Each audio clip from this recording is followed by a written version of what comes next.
नमस्कार मित्रों, इस पाठ में जानेंगे जून 1994 में पूछे गए प्रश्नों का अध्ययन करेंगे। यह द्वितीय प्रश्न पत्र है और इस प्रश्न पत्र में 50 प्रश्न पूछे गए हैं। 50 प्रश्नों का हम सही उत्तर जानेंगे। साथ में चारों विकल्पों पर हम थोड़ा थोड़ा चर्चा करेंगे। जहाँ जहाँ संभव होगा वहाँ वहाँ चर्चा करेंगे।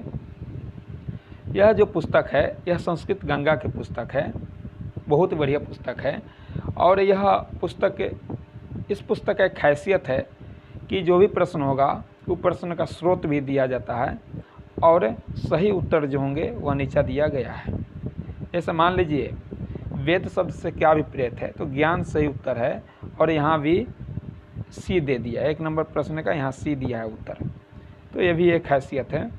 तो हम प्रारंभ करते हैं शुरू से। हम सभी का सही उत्तर देखेंगे, जो सही उत्तर होगा, और चारों विकल्पों पर हम चर्चा करेंगे। जहाँ चर्चा करने योग्य होगा वहाँ चर्चा करेंगे, नहीं तो आगे बढ़ेंगे। तो प्रथम प्रश्न है कि वेद शब्द से क्या अभिप्रेत है, यानी वेद शब्द का क्या अर्थ है, वेद शब्द से क्या ग्रहण हम कर सकते हैं। तो सही उत्तर होंगे ज्ञान शब्द। ज्ञान, वेद शब्द का अर्थ होता है ज्ञान। विद धातु ज्ञानार्थक में प्रयोग होता है, क्योंकि सत्तायाम विद्यते ज्ञाने व्यक्ति विनते विचारणे विन्दते विन्दति प्राप्तौ स्यंलुक्ष्णम से विदम क्रमात्, ऐसा सिद्धांत कौमुदी में यह श्लोक प्राप्त होते हैं। तो वेद शब्द से क्या अभिप्रेत है, ज्ञान। वेद शब्द का अर्थ होता है ज्ञान। दर्शन नहीं हो सकते, क्योंकि दर्शन एक वांग्मय है। ये वेद शब्द का यह अर्थ बतलाता है, दर्शन वेद शब्द का निरूपण करता है, पर वेद शब्द का अर्थ दर्शन नहीं होता है। क्योंकि दृश्य धातु से लुट प्रत्यय करने पर दर्शन शब्द होता है, प्रेक्षण अर्थ में, देखने का अर्थ होता है। ऋषि मत भी नहीं हो सकता है वेद शब्द का अर्थ, क्योंकि किसी ऋषि का यह मत नहीं है। हाँ, ये तो जरूर है कि दृष्टा ऋषि ने ऋषि का दर्शन किया, ऋषि ने मंत्र का दर्शन किया है, पर यह ऋषि मत नहीं है, सिद्धांत है। पर वेद शब्द का अर्थ सिद्धांत नहीं है। तो वेद शब्द का जो अर्थ होगा वह अर्थ होगा ज्ञान। वेद शब्द का अर्थ होगा ज्ञान, सी होगा अर्थ। उसके बाद जो प्रश्न है, विष्णु का परम पद निवास स्थान है। विष्णु का परम पद स्थान जो है दिव स्थान है।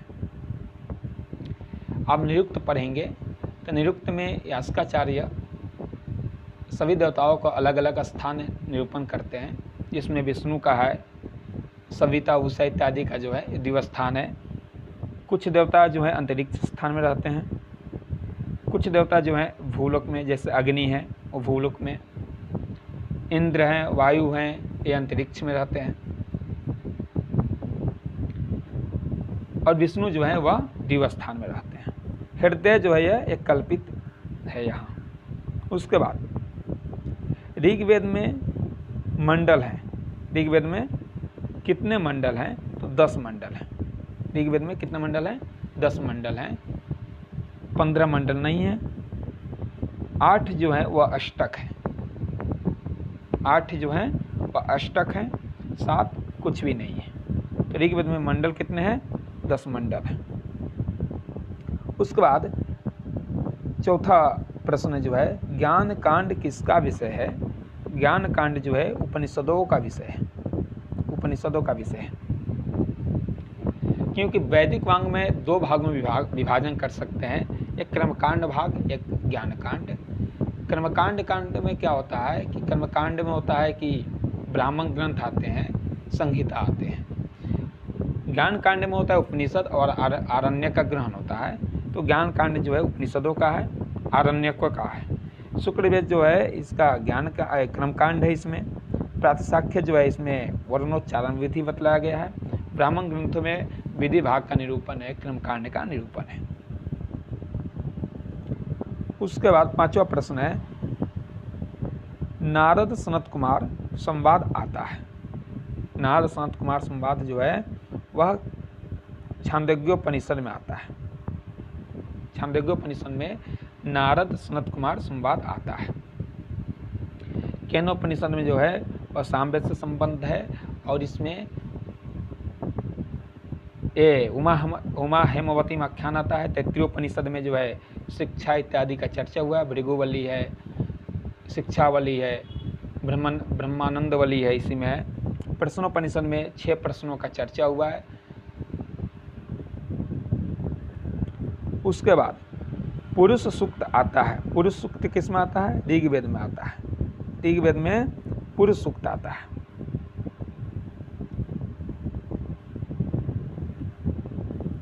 उसके बाद बृहदारण्यकोपनिषद संबद्ध है। बृहदारण्यकोपनिषद जो संबद्ध है वह शुक्ल यजुर्वेद से संबद्ध है, क्योंकि बृहदारण्यकोपनिषद में, बृहदारण्यक में कितने अध्याय हैं? 100 अध्याय हैं। 95 से जो है या 94 से जो 60 अध्याय यानी 6 अध्याय हैं वो बृहदारण्यकोपनिषद है। 95, 96, 97, 98, 99, 100 जो 6 अध्याय हैं वह बृहदारण्यकोपनिषद है। आकार के दृष्टि से सबसे बड़ा जो उपनिषद है वो बृहदारण्यकोपनिषद है। ऋग्वेद से जो उपनिषद होगा वह ऐतरेयोपनिषद होगा। अथर्ववेद से प्रश्नोपनिषद, मुंडकोपनिषद, मांडुक्योपनिषद। सामवेद से छांदोग्योपनिषद और केनोपनिषद। तो इसका साधु उत्तर होंगे शुक्लवेद से बृहदारण्यकोपनिषद संबद्ध है। 8वें नंबर प्रश्न जो है वह वैदिक देवशास्त्र के लेखक कौन है? वैदिक देवशास्त्र के लेखक जो हैं वह मैकडोनल है। मैकडोनल जो हैं वो वैदिक देवशास्त्र लिखे हैं। 9वां प्रश्न, उत्तर ध्रुव को वेदों का रचना स्थान किसने माना है? तो बाल गंगाधर तिलक ने उत्तर ध्रुव को आधार मानकर रचना काल माना है। डी जो होगा बाल गंगाधर तिलक, यह सही होगा, साधु उत्तर होगा। 10वां नंबर प्रश्न, सर्वप्रथम वेदों का निर्वचन किसने किया है? सर्वप्रथम वेदों का निर्वचन यास्काचार्य ने किया है। सी नंबर प्रश्न सही होगा, यास्काचार्य ने सर्वप्रथम वेदों का निर्वचन किया है। इन्होंने निरुक्त लिखा है और निरुक्तों में निघंटु का व्याख्या किए हैं और वैदिक शब्दों का इन्होंने निर्वचन किया है। अगला प्रश्न, शब्द प्रक्रिया शास्त्र। शब्द प्रक्रिया शास्त्र का मूल वेदांग है व्याकरणम। व्याकरण जो है शब्द प्रक्रिया शास्त्र का मूल वेदांग है। शिक्षा जो है वर्णोच्चारण विधि बतलाता है। कल्प जो है गृह इत्यादि, वेद निर्माण, धर्मशास्त्र इत्यादि बतलाता है। और निरुक्त जो है निर्वचन सिद्धांत बतलाता है। शब्द प्रक्रिया शास्त्र जो है व्याकरण बतलाता है। प्राण अग्निहोत्र विद्या किस उपनिषद में है? प्राण अग्निहोत्र विद्या जो है ये प्रश्नोपनिषद में है। प्राण अग्निहोत्र विद्या प्रश्नोपनिषद में भी मिलता है और कठोपनिषद में भी मिलता है। सांख्य मतानुसार यथार्थ स्वभाव में पुरुष कैसा होता है? सांख्य मतानुसार यथार्थ स्वभाव में पुरुष कैसा होता है? तो सदैव निष्क्रिय होता है। सदैव निष्क्रिय होता है। यह कारिका जो है 19 और 20 नंबर कारिका में आप देख सकते हैं। उसके बाद 14वां नंबर प्रश्न है, सांख्य में स्वीकृत प्रमाणों की संख्या कितनी है? यानी सांख्य मतानुसार प्रमाण कितने हैं? 3 प्रमाण है। दृष्टम अनुमानम आप्तवचनम च सर्व प्रमाण सिद्धत्वात् त्रिविधम प्रमाणमिष्टम प्रमेय सिद्धि प्रमाणादि। त्रिविधम प्रमाणमिष्टम, 3 ही प्रमाण इनके मत में स्वीकार है। तो वह प्रत्यक्षानुमान, आगम प्रमाण, इन 3 प्रमाण जो है यह सांख्य वाले मानते हैं। 2 प्रमाण जो है वह बौद्ध जैन मानते हैं। 5 जो है एक जो हुए प्रभाकर मीमांसक वाले प्रभाकर 5 प्रमाण मानते हैं। ठीक, आगे चलते हैं। प्रकृति का अस्तित्व जानने का प्रमाण कौन सा है? तो अनुमान प्रमाण है। अनुमान प्रमाण के माध्यम से ही, अनुमान प्रमाण के द्वारा ही प्रकृति का अस्तित्व पता चलता है। 16वां नंबर प्रश्न,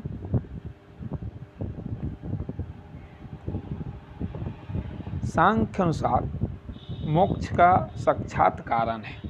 सांख्य के अनुसार मोक्ष का साक्षात कारण है प्रकृति पुरुष का विवेक ज्ञान होना ही साक्षात कारण है। जब तक प्रकृति और पुरुष का विवेक ज्ञान नहीं होगा तब तक आपका मोक्ष नहीं मिलेगा। तो मोक्ष का क्या साधन है? प्रकृति पुरुष विवेक ज्ञान होना ही मोक्ष का एक कारण है, साधन है। अद्वैत वेदांत मतानुसार अज्ञान का स्वरूप है, तो सद असद विलक्षण जो है यह अज्ञान का स्वरूप है। अज्ञानम तो सद असद्भ्याम अनिर्वचनीयम त्रिगुणात्मकम ज्ञान भाव विरोधी, ऐसा वेदांत सार में निरूपण मिलता है। तो अद्वैत वेदांत मतानुसार जो है अज्ञान का जो स्वरूप है वह सद असद विलक्षण है। उसके बाद अद्वैत वेदांत मतानुसार जगत का स्वरूप क्या है? तो ब्रह्म विवर्त है। जगत का स्वरूप जो है वह ब्रह्म विवर्त है। 19 नंबर प्रश्न है, भामती के रचयिता है। भामती के रचयिता जो है वाचस्पति मिश्र है। वाचस्पति मिश्र जो है वह भामती के रचयिता है। सदानंद योगींद्र जो है वह वेदांत सार के रचयिता है। आगे चलते हैं। 20 नंबर प्रश्न, अद्वैत वेदांत मतानुसार ब्रह्म और जीव का संबंध कैसा है? ब्रह्म और जीव का संबंध जो है वह है अभेद संबंध है, क्योंकि ब्रह्म और जीव की सत्ता अलग अलग नहीं है, वो एक ही सत्ता मानते हैं। ब्रह्म और जीव अलग अलग नहीं है, ब्रह्म जीव एक ही है, तो अभेद संबंध मानते हैं। अनुमिति का कारण क्या है? अनुमिति का कारण है पक्ष धर्मता ज्ञान। पक्ष धर्मता ज्ञान ही कारण है अनुमिति का। 22 नंबर प्रश्न, कार्य का अंतिम कारक क्या है? तो अवान्तर व्यापार है। अवान्तर जो व्यापार है वो कार्य का अंतिम कारक होता है। 23 नंबर प्रश्न, घटाभाव और भूतल ये दोनों का संबंध कैसा होता है? घटाभाव और भूतल का संबंध कैसा है? तो विशेषण विशेष्य भाव संबंध होता है दोनों का। यह विशेषण और विशेष्य भाव संबंध होता है घटाभाव और भूतल का।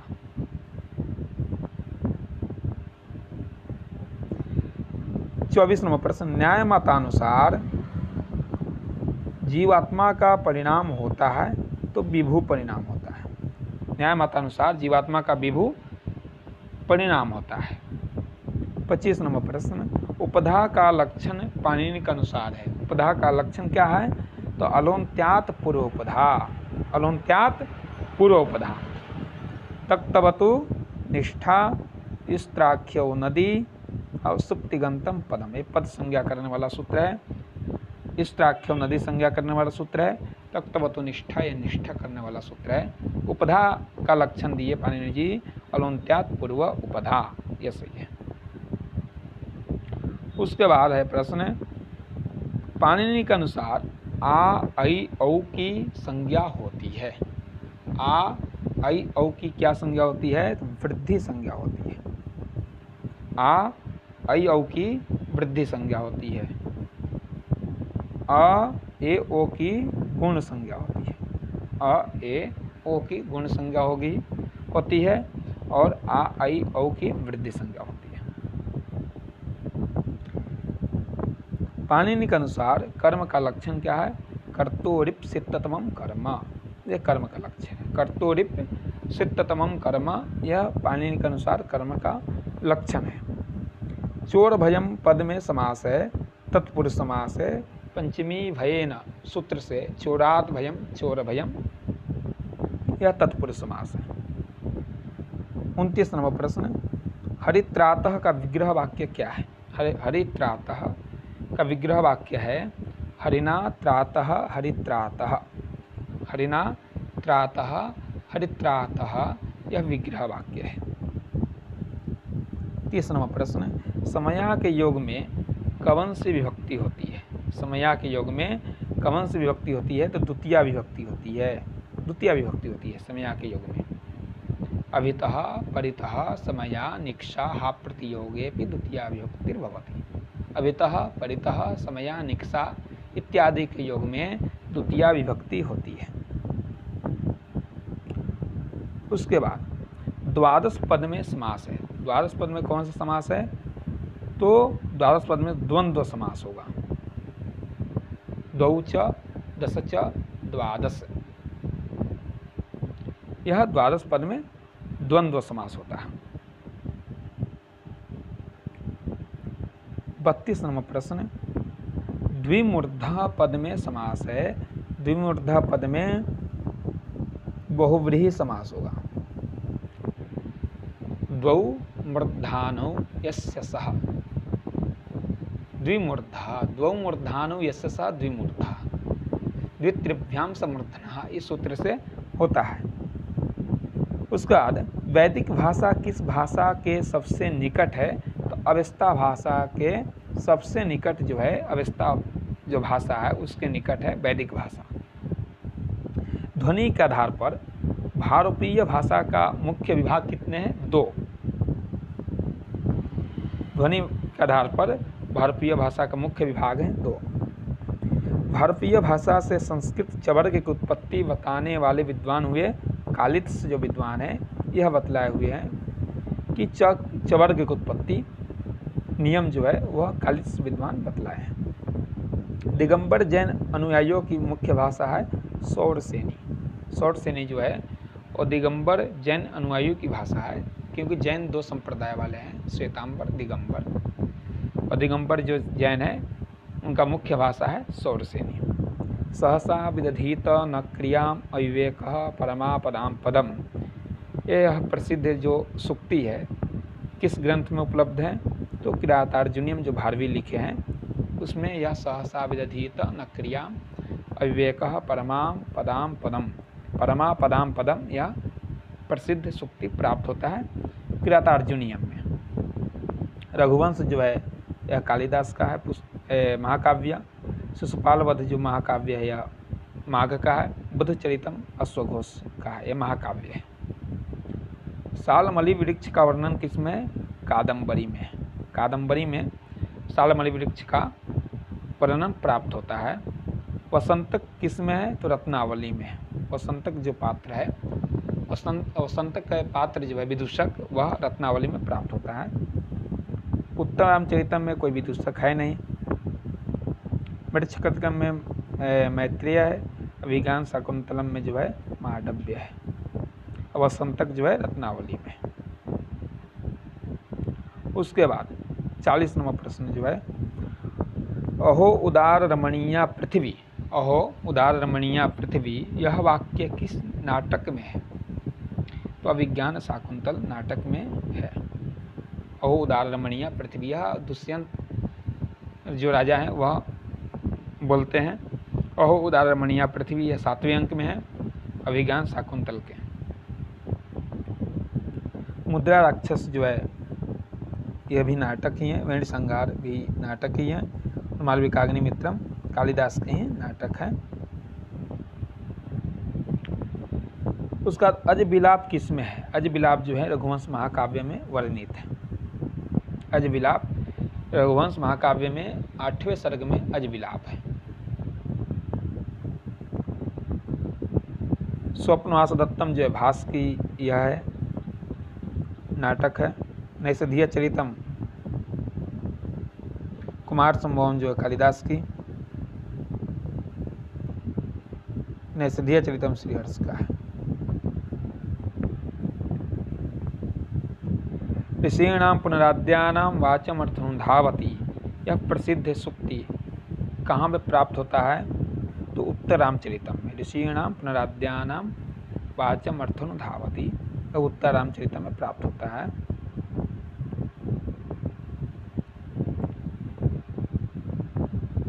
सकार किस रचना में है? सकार जो है वह मृच्छकटिकम में है। सकार को मृच्छकटिकम में यह पात्र प्राप्त होता है। किरातार्जुनीयम जो है भारवी का ग्रंथ है। मणिसंहार जो है भट्टनारायण का है। नागानंदम जो है वह अश्वघोष का है। मृच्छकटकम जो है शूद्रक का है। इसमें सकार जो पात्र है वह प्राप्त होता है।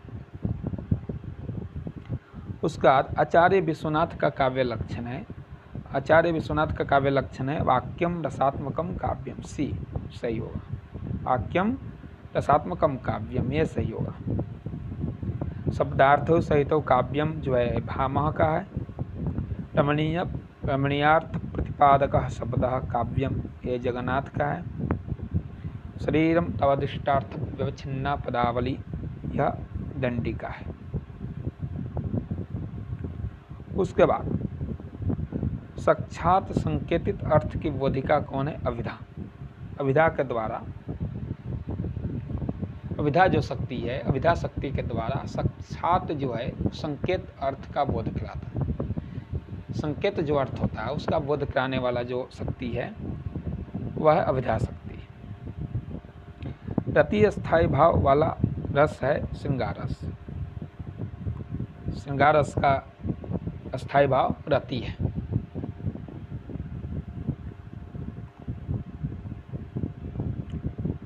यह प्रहसन है। प्रहसन इसमें कौन से हैं? तो मत विलास जो है प्रहसन है। मत विलास प्रहसन है। उसके बाद रूपक कितने होते हैं? रूपक जो होते हैं वह 10 रूपक होते हैं। नाटकम सप्रकानम भावना प्रहसनम डिमहा व्यायोग समकारो विथ्यंक्या मृगाई थी। ये 10 रूपक होते हैं। उप रूपक जो है 18 होते हैं। उसके बाद प्रश्न है इनमें से कौन सा महाकाव्य नहीं है? इनमें से कौन सा महाकाव्य नहीं है? तो हर्षचरितम जो है यह महाकाव्य नहीं है, ये एक आख्यायिका है। रघुवंश कालिदास की महाकाव्य है। शिशुपाल वधम माघ की महाकाव्य है। नैषधीय चरितम श्रीहर्ष की महाकाव्य है। हर्षचरितम जो बाणभट्ट की है ये आख्यायिका है। अंतिम प्रश्न, नाटक संधियों में प्रथम है।